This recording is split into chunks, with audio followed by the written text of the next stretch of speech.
Investment advice की दुनिया ना काफी उलझी हुई है, तो इसमें सही रास्ता कैसे खोजें? चलिए आज इसी पर बात करते हैं और इस गुत्थी को सुलझाते हैं। ये जो बात है ये किसी हाई नेटवर्थ इन्वेस्टर ने कही है और ये एक लाइन असल में पूरी कहानी बयां कर देती है। एक भरोसेमंद इक्विटी सलाहकार मिलना सच में बहुत ही मुश्किल काम है। और आज के दौर में तो ये और भी मुश्किल हो गया है। इंटरनेट पर एक्सपर्ट्स और झूठी तारीफों की एक तरह से बाढ़ आ गई है। ऐसे में असली और नकली में फर्क करना लगभग नामुमकिन सा लगता है। और दांव पर क्या लगता है? हमारी मेहनत की कमाई। तो चलिए इस उलझन को दूर करने के लिए एक सीधा साधा रोड मैप देखते हैं। हम बात करेंगे विश्वास की खोज से, फिर ये समझेंगे कि कोई किस तरह का निवेशक हो सकता है। डायरेक्ट इक्विटी और म्यूचुअल फंड के बीच का फर्क जानेंगे, एक सही गाइड कैसे चुनें और आखिर में उन रेड फ्लैग्स को पहचानेंगे जिनसे हमेशा दूर रहना चाहिए। लेकिन किसी सलाहकार को ढूंढने से भी पहले एक ज्यादा बुनियादी सवाल पूछना जरूरी है। जरा सोचिए, हमारे स्कूलों और कॉलेजों में हमें क्या कुछ नहीं पढ़ाया जाता, लेकिन एक चीज है जो हमेशा छूट जाती है, और वो है पर्सनल फाइनेंस। पैसे को मैनेज कैसे करना है ये हमें कोई नहीं सिखाता। और ये बात बिल्कुल सही है। ये ठीक वैसा ही है जैसे किसी नौसिखिया ड्राइवर को पहाड़ी रास्तों पर गाड़ी चलाने के लिए भेज देना। बिना सही जानकारी के शेयर बाजार में उतरना उतना ही या शायद उससे भी ज्यादा खतरनाक हो सकता है। तो यहाँ सबसे अहम सवाल ये उठता है कि कोई किस तरह का निवेशक है, और इसका जवाब पता है, एक बहुत ही सीधी सी चीज पर टिका है। और वो चीज है समय। कोई भी व्यक्ति सच में ईमानदारी से इक्विटी रिसर्च के लिए हर रोज कितना समय निकाल सकता है?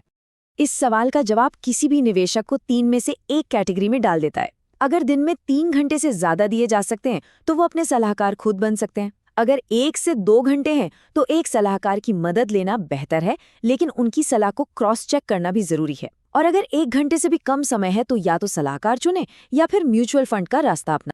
तो यहीं से मामला डायरेक्ट इक्विटी बनाम म्यूचुअल फंड पर आ जाता है। चलिए जरा इन दोनों के प्रदर्शन की गहराई से पड़ताल करते हैं। देखिए, एक सलाहकार के साथ डायरेक्ट इक्विटी पोर्टफोलियो बेहतर रिटर्न दिला सकता है, खासकर माइक्रो कैप जैसे हाई ग्रोथ शेयरों में। वहीं म्यूचुअल फंड्स अक्सर इंडेक्स को बीट करने वाले औसत रिटर्न ही दे पाते हैं और नियमों की वजह से कई छोटे शेयरों में निवेश भी नहीं कर सकते। इस बात को एक फंड मैनेजर ने खुद माना। उनकी चिंता ज्यादा रिटर्न देने से ज्यादा अपनी नौकरी बचाने की होती है। सोचिए, अगर आप बाजार की लहर के खिलाफ जाकर गलत साबित हुए तो सवाल तो आप पर ही उठेंगे ना। इसी को कहते हैं करियर रिस्क। फंड मैनेजर्स अक्सर भीड़ से अलग चलने से डरते हैं। वो छोटे स्टॉक्स में निवेश नहीं कर सकते और अक्सर किसी अच्छी कंपनी में तब पैसा लगाते हैं जब वो पहले ही बहुत बड़ी हो चुकी होती है। नतीजा, वेल्थ बनाने के जो बड़े मौके होते हैं वो हाथ से निकल जाते हैं। तो अगर सलाहकार रखने का फैसला हो गया है तो अगला कदम है ये समझना कि उन्हें पैसा मिलता कैसे है, क्योंकि यकीन मानिए यहीं पर सारा खेल टिका है। देखिए, सलाहकार 2 तरह के होते हैं। एक है कमीशन बेस्ड, जो हर खरीद बिक्री पर कमाता है, और दूसरा है फीस बेस्ड, जिसकी कमाई पोर्टफोलियो के बढ़ने पर ही बढ़ती है। अब सवाल ये है कि किसका फायदा आपके फायदे से जुड़ा है। कमीशन बेस्ड मॉडल में एक सीधा सीधा कॉन्फ्लिक्ट ऑफ इंटरेस्ट है। मतलब निवेशक कमाए या न कमाए, ब्रोकर की कमाई तो पक्की है।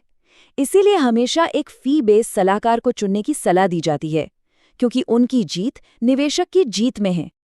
अब बात करते हैं उन रेड फ्लैग्स की, जिन्हें देखते ही सावधान हो जाना है। ये वो संकेत हैं जो गलत लोगों और गलत सलाह से बचाएंगे। पहला रेड फ्लैग, 1 साल में 100% रिटर्न जैसे बड़े बड़े वादे। जरा सोचिए, अगर पैसा कमाना इतना ही आसान और पक्का होता तो कोई ये राज आपको क्यों बेच रहा होता? 99% एक्यूरेट जैकपॉट कॉल्स। अरे भाई, भविष्य देखना किसी के बस की बात नहीं है। जो भी ऐसा दावा करे, समझ जाइए कि दाल में कुछ तो काला है। तीसरा रेड फ्लैग, बिना किसी वजह की सलाह देना। अगर कोई कहता है ये शेयर खरीद लो, तो पहला सवाल होना चाहिए क्यों। अगर जवाब गोलमोल मिले तो उस सलाह से दूर रहना ही बेहतर है।